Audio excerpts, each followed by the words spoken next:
Philippine Information Agency, Kapihan na Zamboanga. Sharing with you timely, accurate, and relevant information regarding government programs, projects, and activities.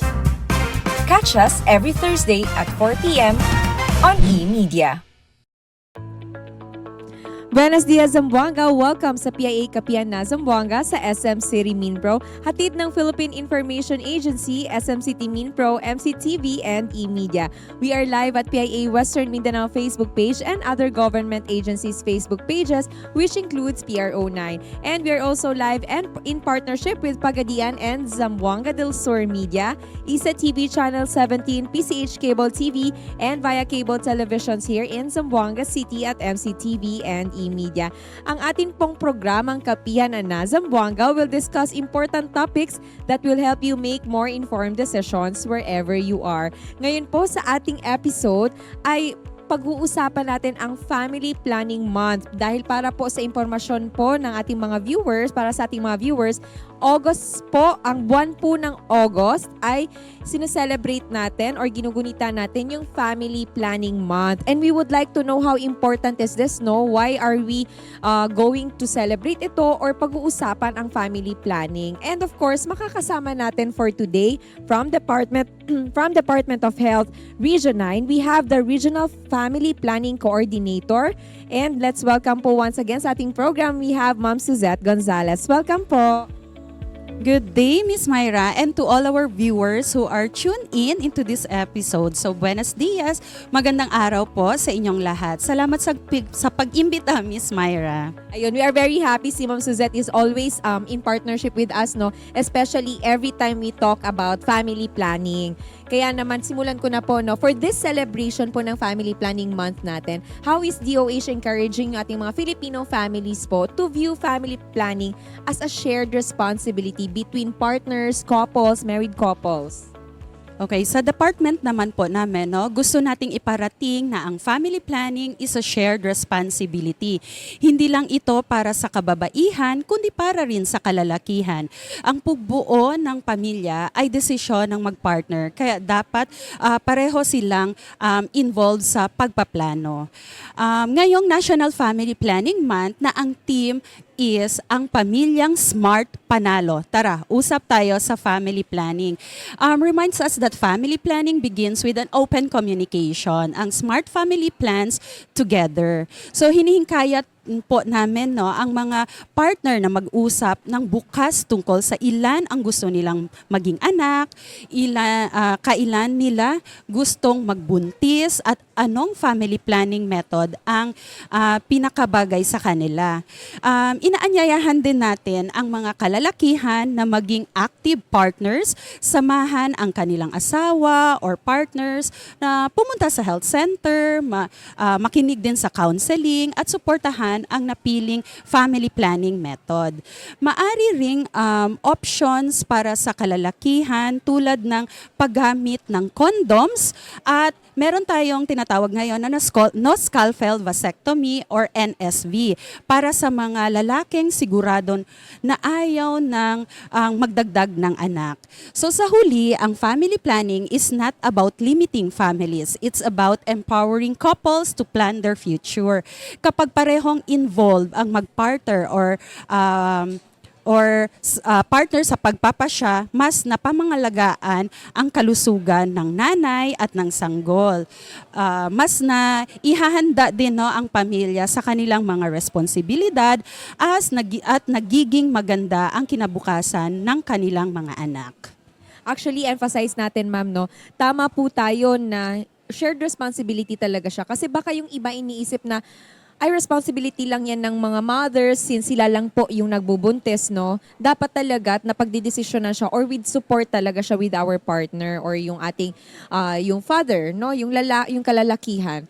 With that po, how does family planning naman contribute not only to improve yung ating maternal and child health but also to the long-term well-being and economic stability of our families? Family planning plays a very important role no in improving the health outcomes. So yan po ang sinusulong natin, yung health outcomes po ng mothers, ang ating children, and the overall well-being of families. So when pregnancies are planned and properly spaced, ating mga mothers are given enough time to recover before becoming pregnant again. So this will help reduce the risk of pregnancy-related complications and contributes to healthier pregnancies and healthier babies. For children naman din, no, family planning increases the chances of being born healthy and receiving proper nutrition, complete immunization, and the care and the nutrition they need during their early years. So, yung benefits po ng family planning go beyond health. When couples are able to plan the size of their family, they are better prepared to provide for their children's needs.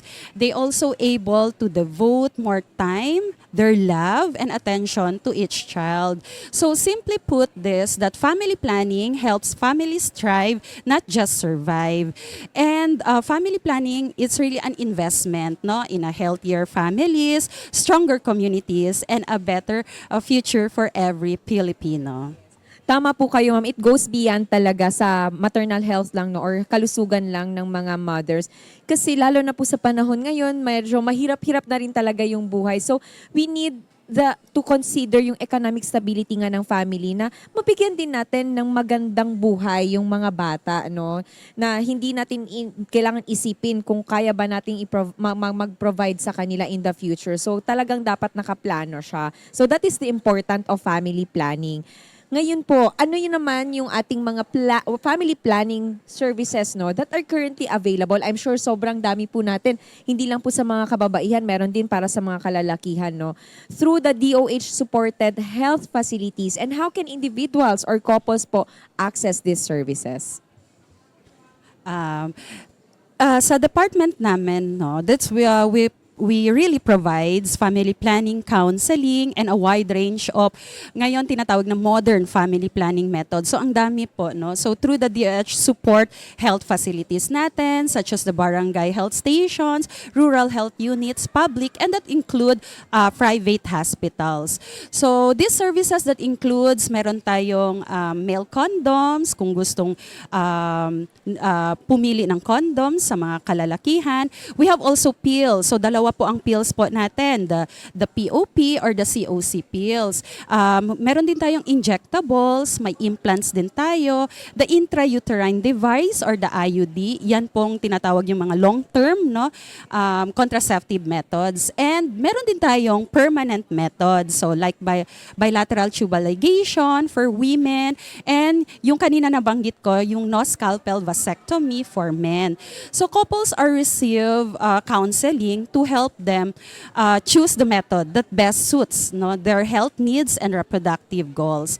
So accessing these services is very easy. So dapat ang individuals and couples can simply visit their nearest health center or mga public hospitals, or that include private as well, where trained health service providers will offer a confidential counseling, answer their questions, and provide the most appropriate family planning method based on informed choice. Okay. Thank you very much, ma'am, no, for sharing with us itong mga different natin ng mga services or yung mga methods ng family planning services.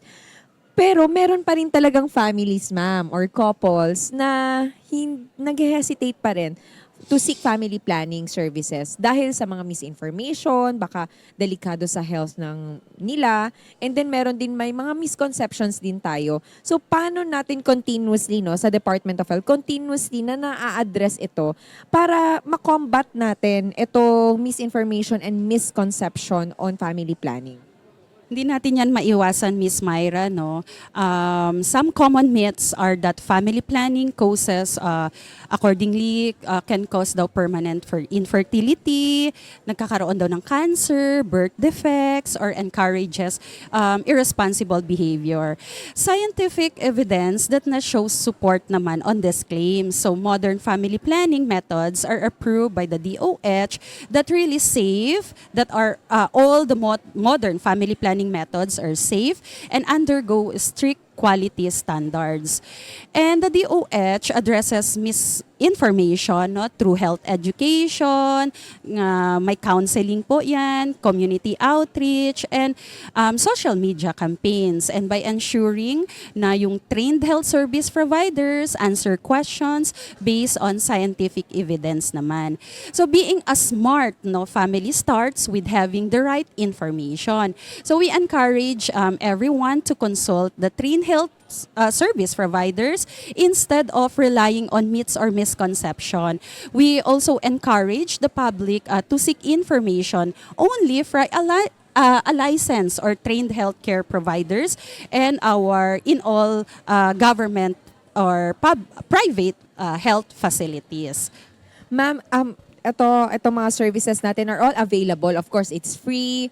And then, na-address natin itong mga misconceptions. Pero how about po yung pag-ensure natin ng quality family planning information, commodities, and services sa ating mga malalayong lugar or disadvantaged communities across the region? Kasi isa talaga yan sa challenge natin. Ang Zamboanga Peninsula ay napakaraming mga GIDA areas dahil ang lalayo, meron sa bundok, meron pa tayong mga island barangays, island communities, including the Basulta area. So paano po natin ito ma-ensure na lahat makakarating sa mga areas na ito? Yes, ini-ensure po natin yung equitable access to family planning service. This is one of the Department of Health's priority naman po, no.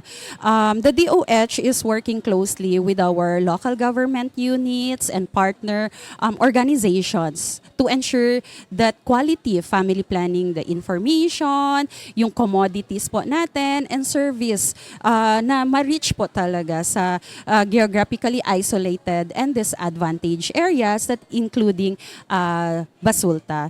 So our strategies that will include may mga regular outreach activity tayo and mobile health services.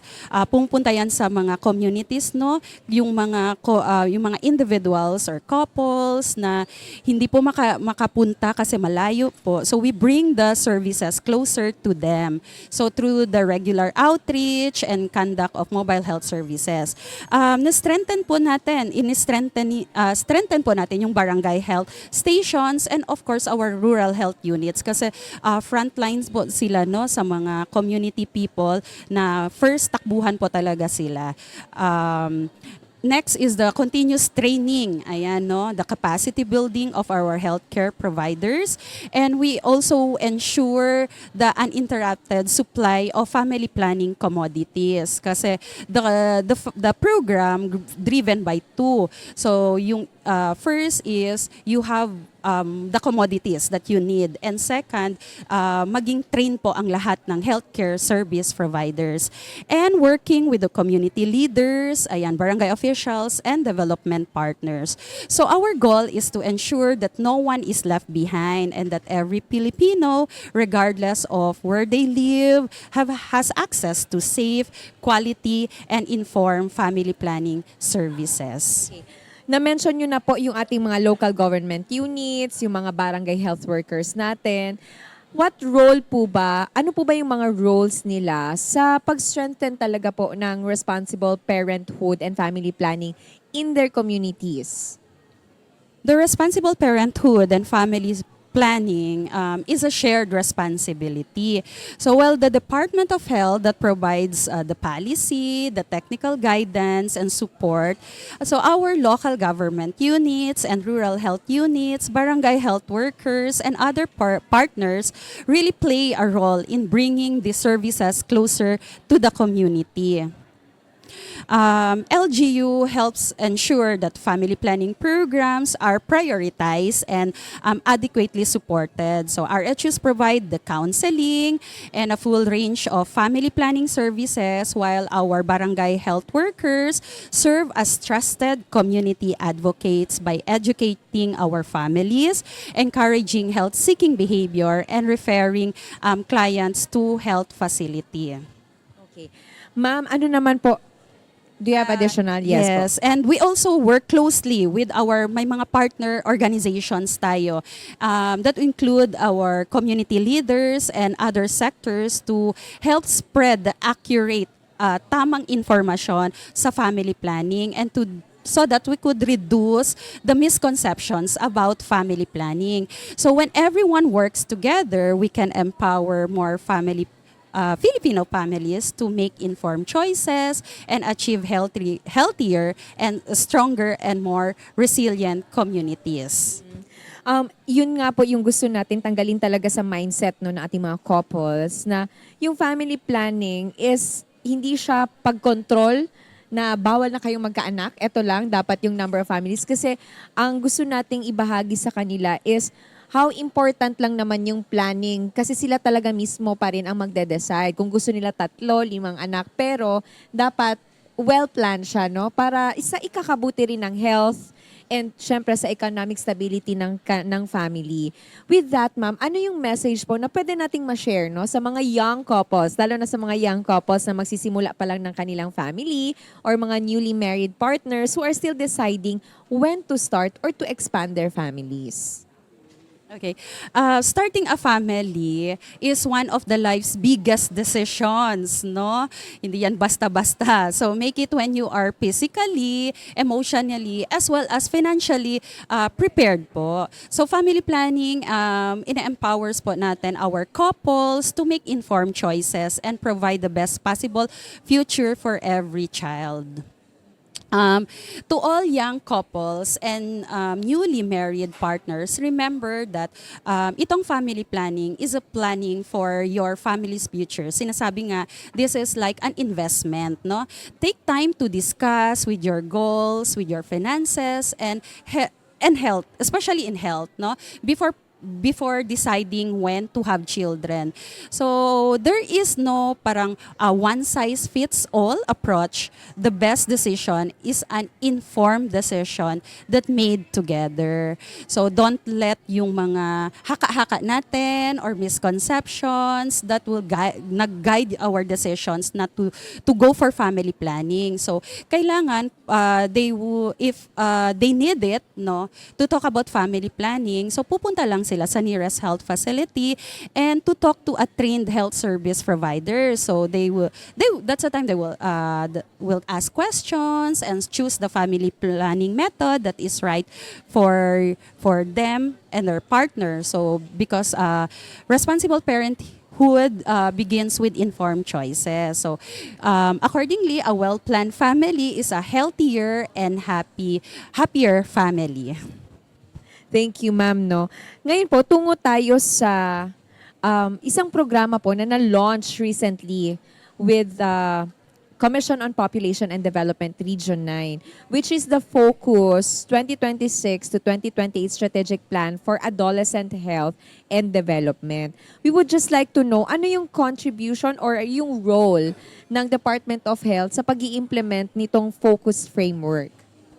Okay, so narinig mo naman po ito, no, Miss Myra, yung Focus 2026 to 2028. This is a regional multi-sectoral framework led by the Commission on Population and Development. So this is to advance adolescents' health and development and prevent adolescent pregnancy.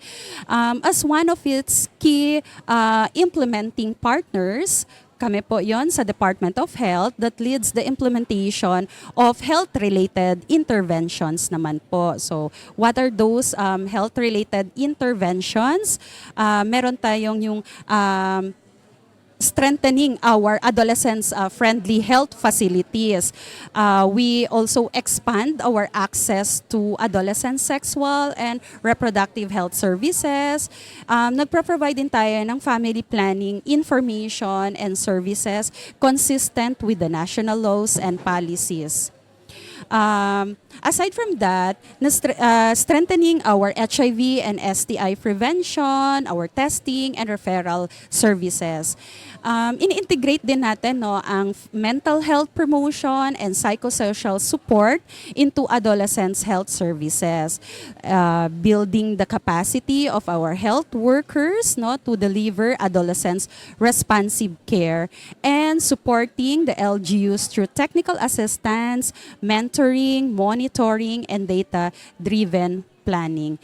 And also, DOH also works closely with the CPD, the DepEd, the SWD, the ILG, LGU. So yung mga technical working groups no related to adolescents' health and other partners to ensure that adolescents receive a comprehensive, quality, and youth-friendly health services.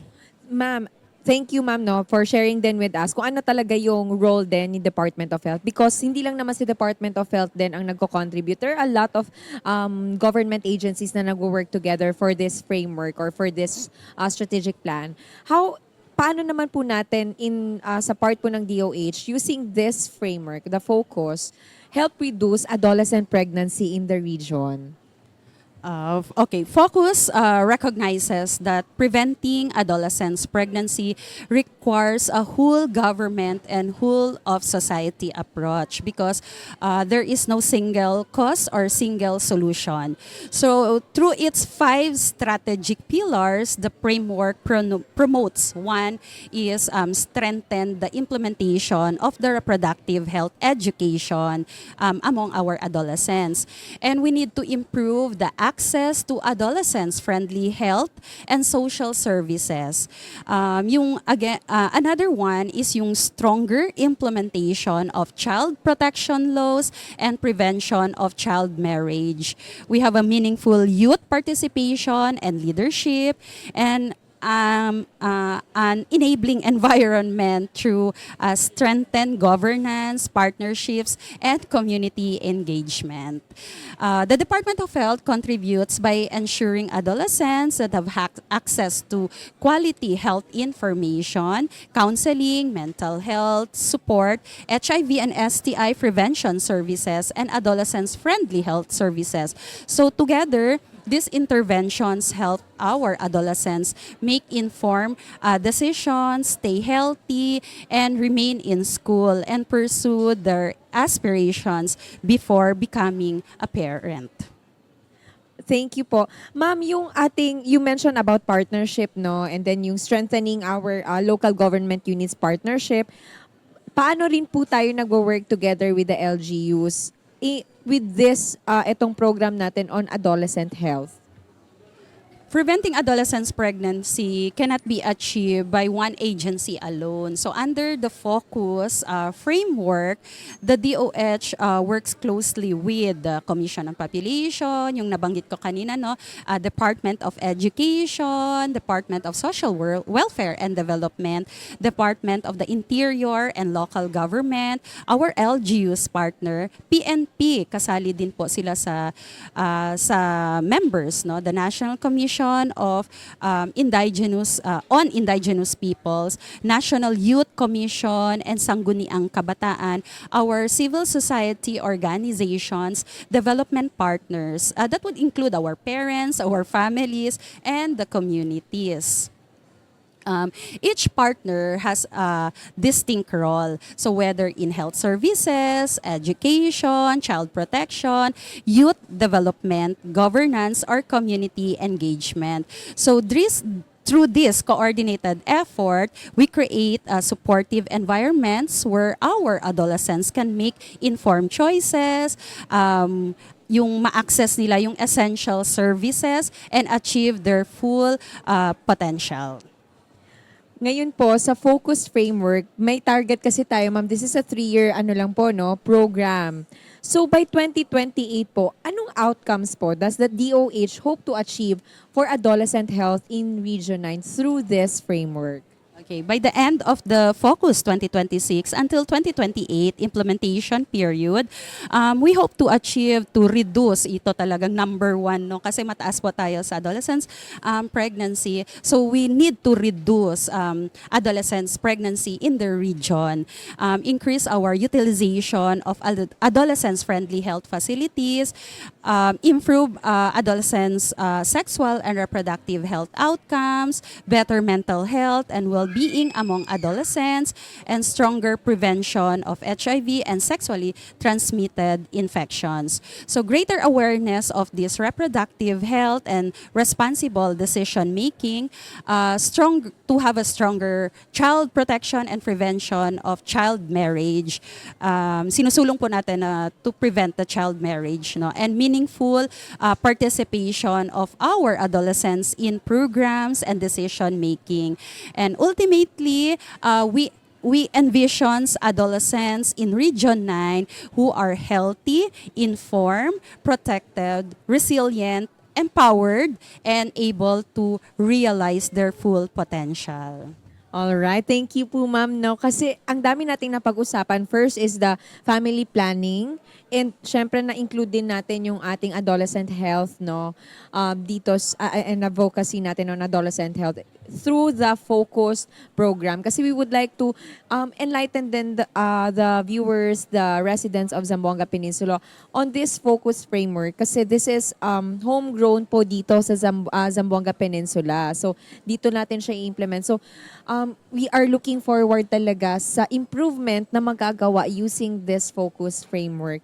With that, ma'am, any more message, especially this month of August, which is our family planning month, any message to all our couples, families that are watching right now to support yung ating advocacy on family planning?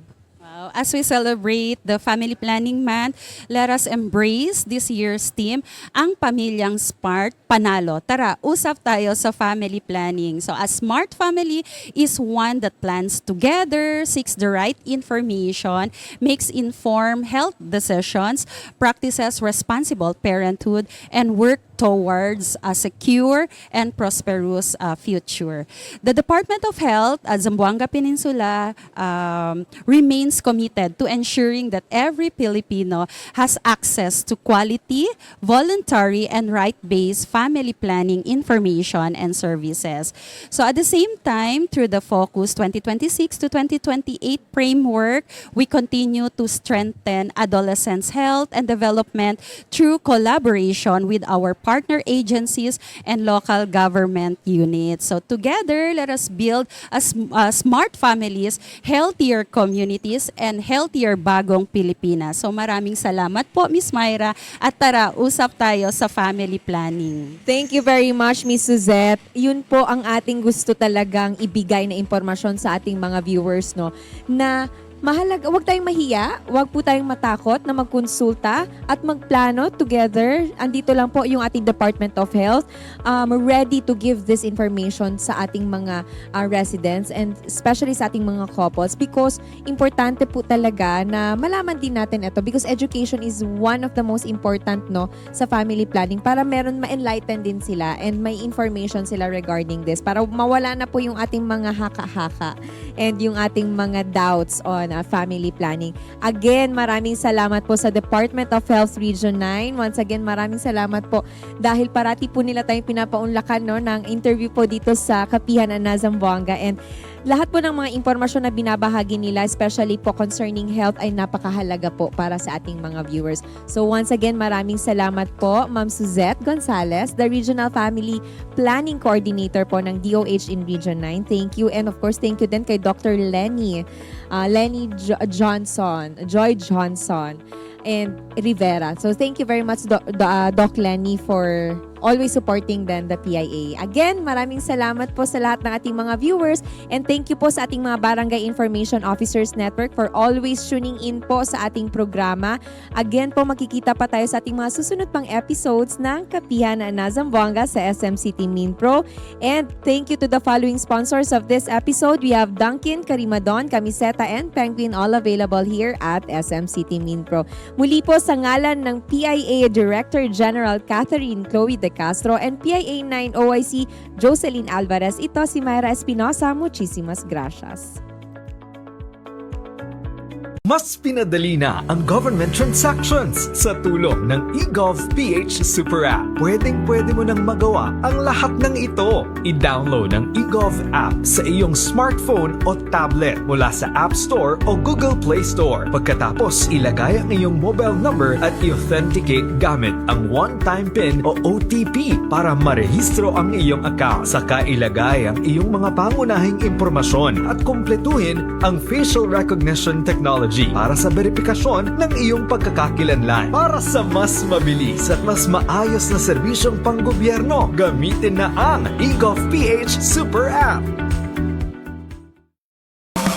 Philippine Information Agency, Kapihan na Zamboanga. Sharing with you timely, accurate, and relevant information regarding government programs, projects, and activities. Catch us every Thursday at 4 p.m. on eMedia.